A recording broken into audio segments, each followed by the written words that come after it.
გამარჯობათ მეგობრებო, მოგესალმებით ყველას.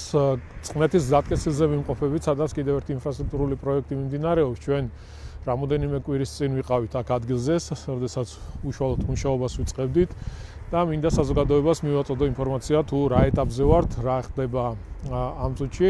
სამუშაოები ეხება აი ამ კონკრეტული ფერდის გამაგრებით სამუშაოებს, იმიტომ რომ რაღაც გარკვეულ ნაწილზე დაძრული იყო და პრობლემას წარმოადგენდა და პრობლემას უქმნიდა საავტომობილო გზას, შესაბამისად დავიწყეთ გამაგრებითი სამუშაოები.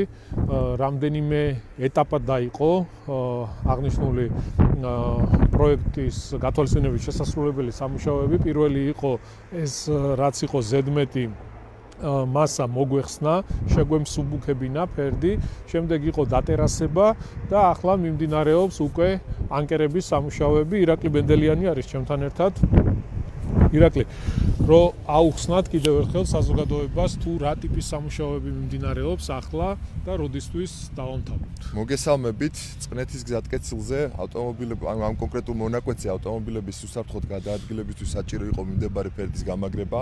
როგორც თქვენ აღნიშნეთ, რამოდენიმე ეტაპად მიმდინარეობს სამუშაოები. ახლა ვართ დაანკერების ეტაპზე, დაახლოებით 950 ანკერი არის პროექტით გათვალისწინებული, 840 ანკერამდე უკვე გაკეთებულია. უახლოეს 3-4 დღის ვადაში უკვე ვფიქრობთ, რომ ეს სამუშაოები სრულად დამთავრდება. ამის შემდგომ უკვე ეს ეგრეთ წოდებული ლეგოს ბლოკები, სადაც არის გზის მიმდებარედ, ამ კონკრეტულ მონაკვეთზე ვიწყებთ ხიმიჯოვანი კედლის მოწყობას.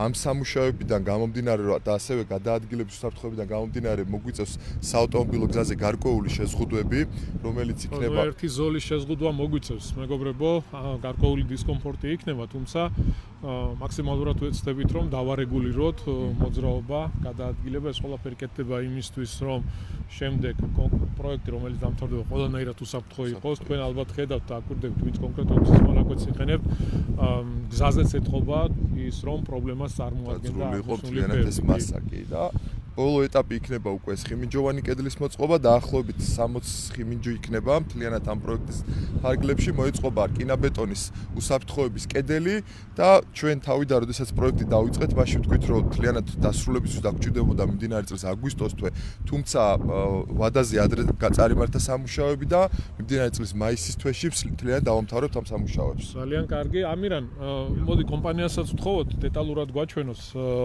სამუშაოებთან დაკავშირებით. ამირან, მოგესალმებით. მოდი რომ ვაჩვენოთ მოსახლეობას, აი ეს რაზეა საუბარი, ეს ეხლა ამ წუთში ამ ფერდზე მიმდინარეობს სამუშაოები, ხო? ფერდზე. ბოდომ გაკითხავთ, ეს არის ფერდი.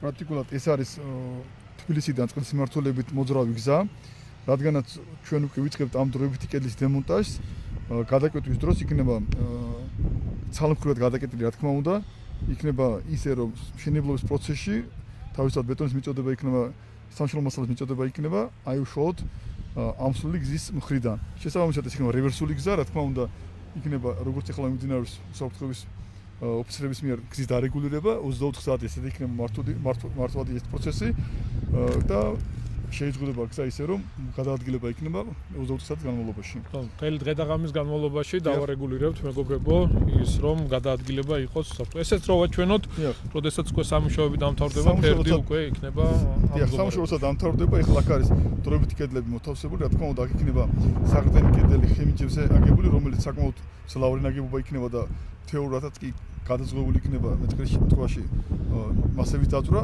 და ეგეთ რაღაცა გამორიცხულია, თუმცა პროექტში ეს სპეციალური მასალა გამწვანებისთვის და გამაგრებისთვის, რომელიც ჩათვალეთ ესეთ როგორც მწვანე იალაღივით იქნება ეს ფერდი თავიდან ბოლომდე. ეხლა სამშენებლო პროცესია და ცემენტის გამო არის ესეთ ფერში, თუმცა პროექტის დამთავრების შემდეგ მაისის ბოლოს უკვე იქნება სპეციალური დამცავი მასით მოპირკეთებული თავისი ბადეებით. მადლობა. ეს იყო მეგობრებო, ისი თქმაც მინდოდა აღნიშნულ სამუშაოებთან დაკავშირებით. ესე იგი, როგორც გითხარით, მაისის ბოლოსთვის გვინდა რომ მთლიანად დავამთავროთ პროექტი და ყველანაირად უსაფრთხო იყოს ამ გზის მონაკვეთზე გადაადგილება. გარკვეული შეზღუდვები გვექნება დროებით, გზის მონაკვეთის ერთი ხაზი შეიზღუდება, თუმცა ჩვენი თანამშრომლებით დავარეგულირებთ მოძრაობას. ეს ყველაფერი კეთდება იმისთვის, რომ სწრაფად და დროულად დამთავრდეს პროექტი. ეს იყო რის თქმაც მინდოდა, დაგემშვიდობებით. ჩვენ მომდევნო დღეების განმავლობაში, რა თქმა უნდა, კიდევ შევხვდებით ერთმანეთს და სხვა პროექტებზე ვისაუბრებთ. აბა დროებით.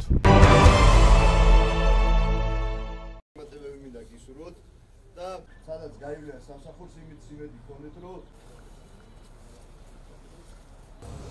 აქ და რეგიონი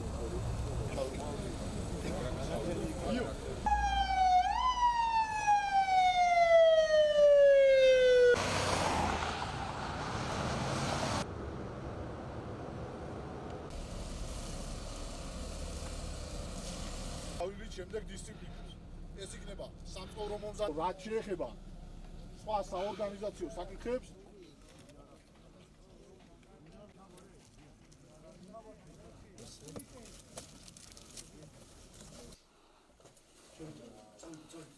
ესე იგი ბატონო ჩვენ ხელმწოლზე მეორე სართულზე დაწვევით მოდი სართულზე დაწვევით ორშეული სერჟანტს მიმართო იქ ნებართვა უნდა ითხოვდეთ მაგას ხო ესეა დახურულ სივრცეში სადაც ხუდი არ ყოფილა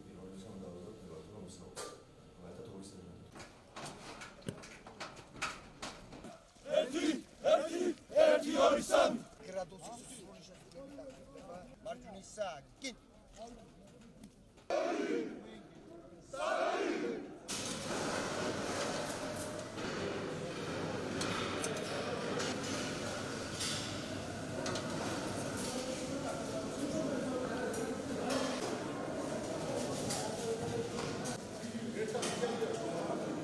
მივიღეთ წვევანდელთა ეროვნული სამხედრო სამსახურის წვევანდელები, რომლებიც გაივლიან 8 კვირიან საწყის საბრძოლო მომზადების პროგრამას.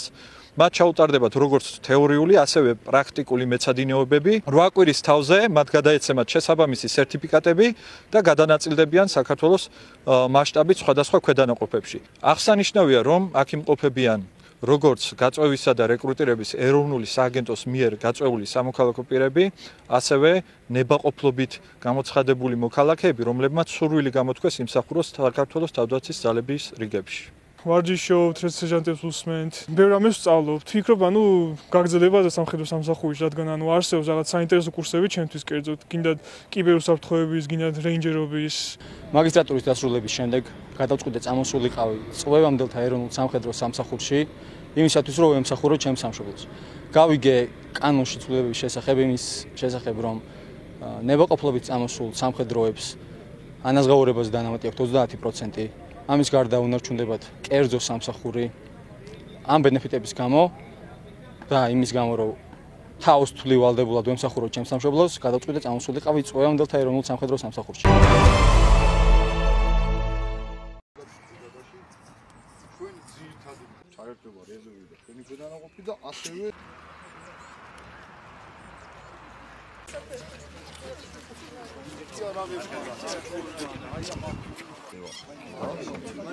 პოლიციური პრინციპით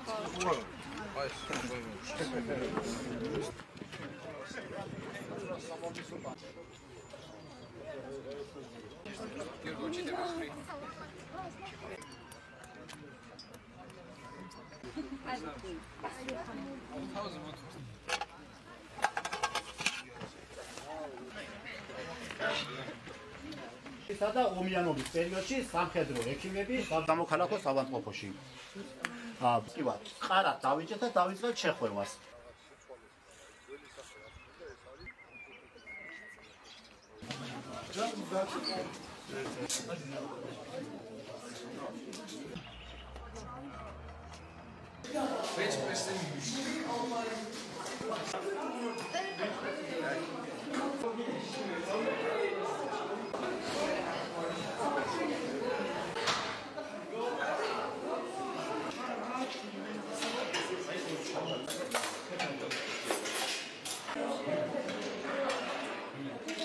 თავდაცვის ძალების სამხედრო ბაზებზე სკოლის მოსწავლეებისთვის რეგულარულად ხორციელდება ასეთი სახის შეხვედრები, რაც ახალგაზრდა თაობაში ჯარის პოპულარიზაციას და თავდაცვის ძალებისადმი ცნობიერების ამაღლებას ისახავს მიზნად. შევეცადეთ მათთვის სასურველ ყველა კითხვაზე გაგვეცა პასუხი.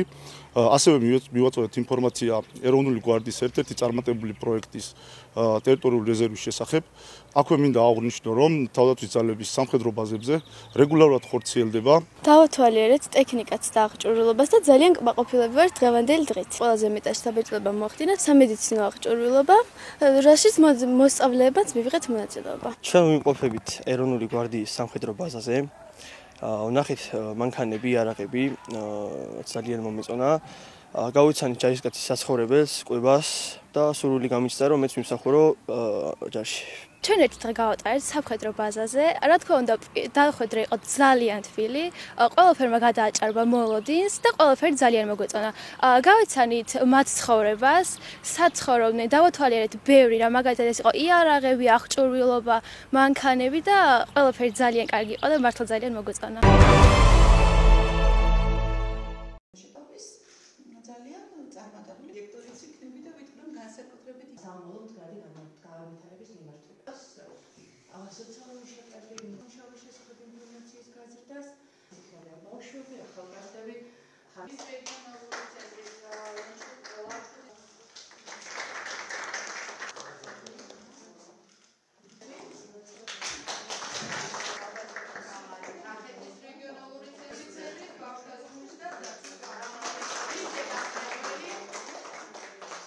მინდა მივულოცო თითოეულ სოციალურ მუშაკს, სოციალური მუშაობის მსოფლიო დღე და ამ დღესთან დაკავშირებით წარმოებული საკმაოდ მასშტაბური საინფორმაციო კამპანიის წარმატებით დასრულება.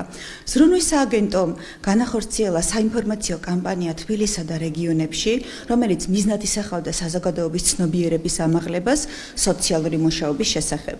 შეხვედრები ჩატარდა სკოლებში მასწავლებლებთან, მშობლებთან, მოსწავლეებთან, ექიმებთან, სამედიცინო დაწესებულებებთან, მუნიციპალიტეტების წარმომადგენლებთან და სხვა კატეგორიებთან.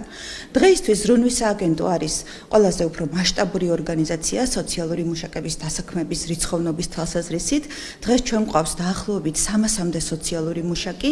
ესენი არიან ადამიანები, რომლებიც დახმარებას უწევენ რამდენიმე კატეგორიის მოსახლეობას, ოჯახში ძალადობის მსხვერპ ბავშვებს, ზოგადად ძალადობის მსხვერპლებს, ქუჩაში მცხოვრებ და მომუშავე ბავშვებს, ასევე ხანდაზმულებს და შეზღუდული შეძლებლობის მქონე პირებს. სახელმწიფო ზრუნვის სააგენტომ შეაჯამა სოციალური მუშაობის საერთაშორისო დღესთან დაკავშირებით დაგეგმილი კამპანია, რომელიც ჩატარდა ქვეყნის მასშტაბით.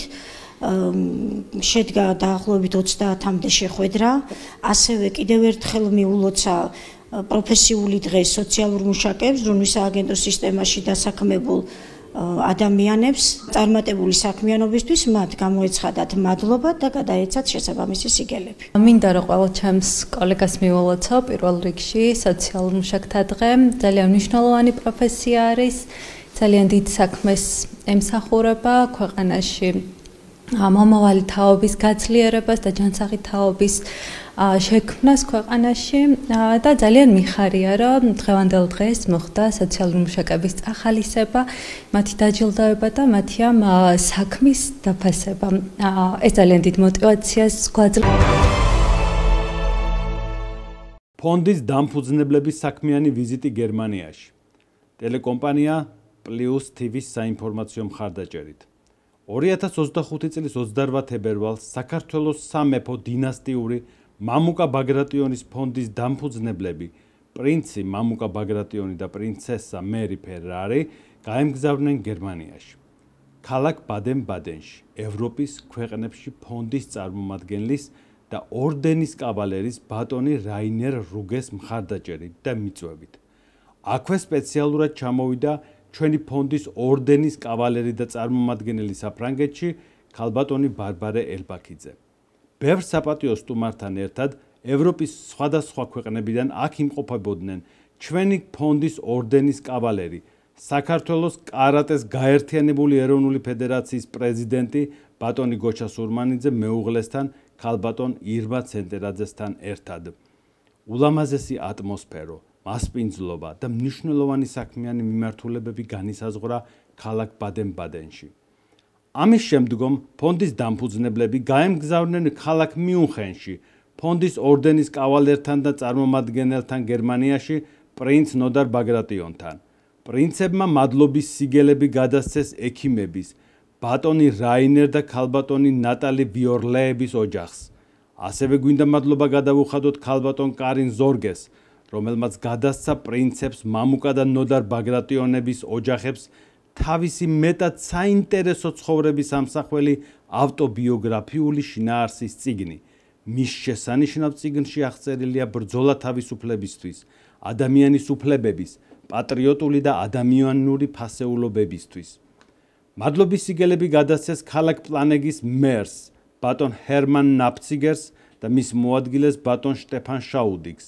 აღსანიშნავია მათი განსაკუთრებული დახმარება და გვერდში დგომა პრინც ნოდარ ბაგრატიონის, მისი მეუღლის პრინცესა მილა ჰუბინა ბაგრატიონის და მათი შვილის პრინცესა ელისაბედ ბაგრატიონის მიმართ. პრინცებმა მამუკა და ნოდარ ბაგრატიონებმა განსაკუთრებული სტუმრების წიგნში გააკეთეს ჩანაწერი. გამოიხატა სამომავლო სურვილი საქართველო-გერმანიის ურთიერთობებზე და კულტურულ საგანმანათლებლო სფეროში თანამშრომლობაზე. საქართველოს სამეფო დინასტიური მამუკა ბაგრატიონის ფონდის სახელით სპეციალური წიგნები გადაეცათ მასპინძლებს.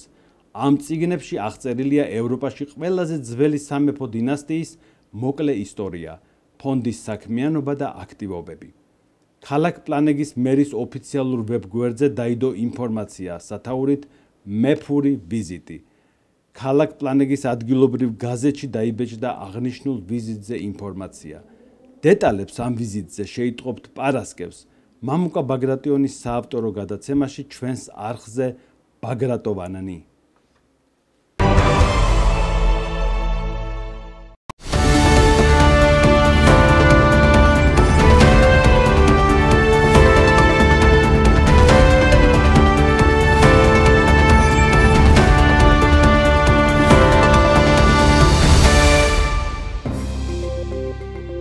საქართველოს მთავარ სარდალმა მიხეილ ყაველაშვილმა ყოფილი პრეზიდენტი სალომე ზურაბიშვილის მიერ გამჭვირვალობის კანონის წინააღმდეგ შეტანილი საკონსტიტუციო სარჩელი გააუქმა. უცხოური გავლენის გამჭვირვალობის შესახებ საქართველოს კანონი ეფუძნება გამჭვირვალობასა და ანგარიშ ვალდებულებას, რაც ხელს უწყობს საქართველოს სახელმწიფოებრიობის უმთავრესი პრინციპის, სახელმწიფოს ეროვნული სუვერენიტეტის დაცვასა და ქვეყნის სტაბილურობას. შესაბამისად, საქართველოს პრეზიდენტმა მიხეილ ყაველაშვილმა მიიღო საკონსტიტუციო სარჩელზე უარის თქმის გადაწყვეტილება. აღნიშნულია პრეზიდენტის ადმინისტრაციის მიერ გავრცელებულ ინფორმაციაში.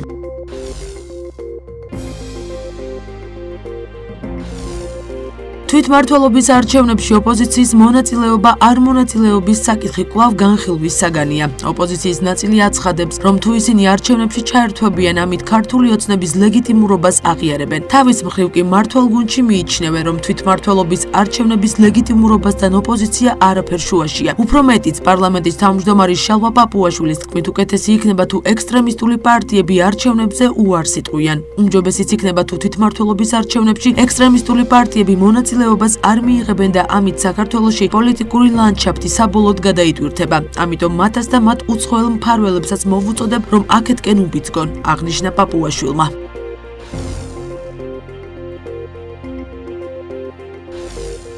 საქართველოს ყოფილი პრეზიდენტი სალომე ზურაბიშვილი დღეს ბალტიის რეგიონში გაემგზავრა. ზურაბიშვილი ვიზიტით ვილნიუს, რიგასა და ტალინს ეწვევა. გავრცელებული ინფორმაციით ყოფილი პრეზიდენტი ბალტიის ქვეყნების ლიდერებთან აღმასრულებელი და საკანონმდებლო ხელისუფლებისა და ანალიტიკური წრეების წარმომადგენლებთან შეხვედრებს გამართავს. სალომე ზურაბიშვილის ვიზიტთან დაკავშირებით მმართველ გუნდში კითხვებია. პარლამენტის თავმჯდომარე შალვა პაპუაშვილი კითხვას სვამს, თუ ვისი დაფინანსებით დადის ყოფილი პრეზიდენტი ბალტიის ქვეყნებში და ვისი მარიონეტია. პაპუაშვილის განცხადებით სამწუხაროა, რომ ამ სამ სახელმწიფოს ბალტიის ქვეყნებს, ევროკავშირის წევრ ყოფილ საბჭოთა რესპუბლიკებს სრული დამოკიდებულება აქვთ ქართული ხალხის და მისი ხელისუფლების მიმართ, რადგან მათ სურთ საქართველოს მეშვეობით მოხდეს რუსეთის ყურადღების გადატანა სხვა საკითხებზე, რათა საფრთხე აიცილონ თავიდან.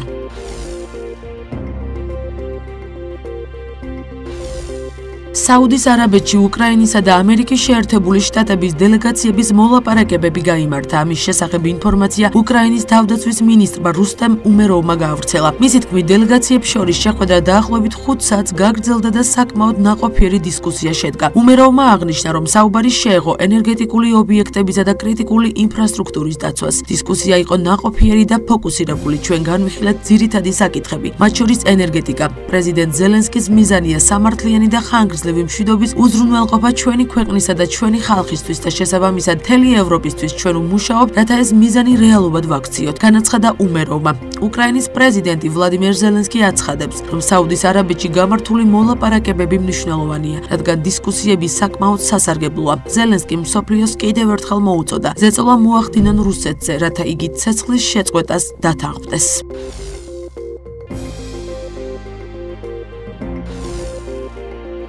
საუდის არაბეთში გამართულ მოლაპარაკებებთან დაკავშირებით ეროვნული უსაფრთხოების საკითხებში ამერიკის შეერთებული შტატების პრეზიდენტის დონალდ ტრამპის მრჩეველი მაიკ უოლცი ამბობს, რომ რუსეთ-უკრაინის მხარეებთან შავ ზღვაში ცეცხლის შეწყვეტის შესახებ საუბრობენ. მისი თქმით, მშვიდობასთან ახლა იმაზე უფრო ახლოს არიან, ვიდრე ოდესმე ყოფილან, რაც ამერიკის პრეზიდენტის დამსახურებაა, რომელიც ორივე მხარეს ესაუბრება. უოლცმა აღნიშნა, რომ ამ დიალოგის შემდეგ კვლავ იქნება პროგრესი ცეცხლის შეწყვეტასთან დაკავშირებით. ამჯერად კი ცეცხლის შავ ზღვაში უნდა შეწყდეს, რათა ორივე მხარემ შეძლოს მარცვლეულის საწვავის გადაადგილება და შავ ზღვაში ვაჭრობის დაწყება. შემდეგი ნაბიჯი იქნება, რა თქმა უნდა, უფრო ფართო და მუდმივი მშვიდობა. ტერიტორიების საკითხის განხილვა მუდმივი და ხანგრძლივი მშვიდობისთვის, განაცხადა უოლცმა.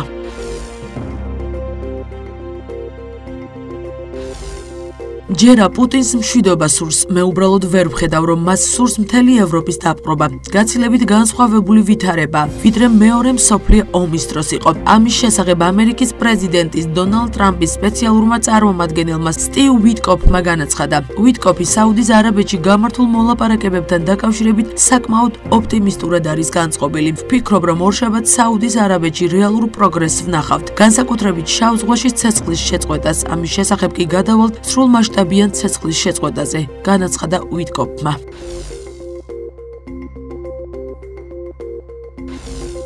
თურქეთში ოპოზიციური სახალხო რესპუბლიკური პარტიის საპრეზიდენტო კანდიდატის შესარჩევი კენჭისყრა ჩატარდა. მთავარ კანდიდატად დაკავებამდე სტამბოლის მერი ეკრემ იმამოღლუ განიხილებოდა, რის გამოც პარტიამ თავის 1,5 მილიონზე მეტ წევრს მოუწოდა, რომ სოლიდარობის ნიშნად ხმა მისთვის მიეცათ. ცნობისთვის ეკრემ იმამოღლუ 19 მარტს დააკავეს. მას კორუფციასა და ტერორისტული დაჯგუფებებისთვის ხელშეწყობა ედება ბრალად. სტამბოლის მერის დაპატიმრებას ასევე საპროტესტო აქციები მოჰყვა.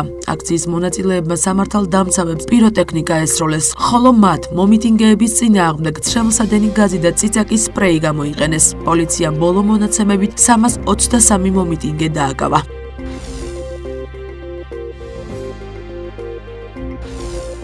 კანადაში 28 აპრილს რიგგარეშე საპარლამენტო არჩევნები ჩატარდება. პარლამენტი პრემიერ-მინისტრმა მარკ კანიმ დაითხოვა და განაცხადა, რომ ქვეყნის წინაშე არსებულ პრობლემებთან საბრძოლველად მას უფრო ძლიერი მანდატი სჭირდება. მთავარ საფრთხედ კი კანადის სუვერენიტეტის შელახვა და ამერიკასთან სავაჭრო ომი დაასახელა. პრეზიდენტ ტრამპის გაუმართლებელი სავაჭრო ქმედებებისა და ჩვენი სუვერენიტეტისადმი მისი მუქარის გამო ყველაზე მნიშვნელოვანი კრიზისის წინაშე ვდგავართ. მას სურს დაგვამარცხოს, რათა ამერიკამ ჩვენი ქვეყანა დაისაკუთროს. ჩვენ ამის საშუალებას არ მივცემთ, აღნიშნა კანადის პრემიერმა.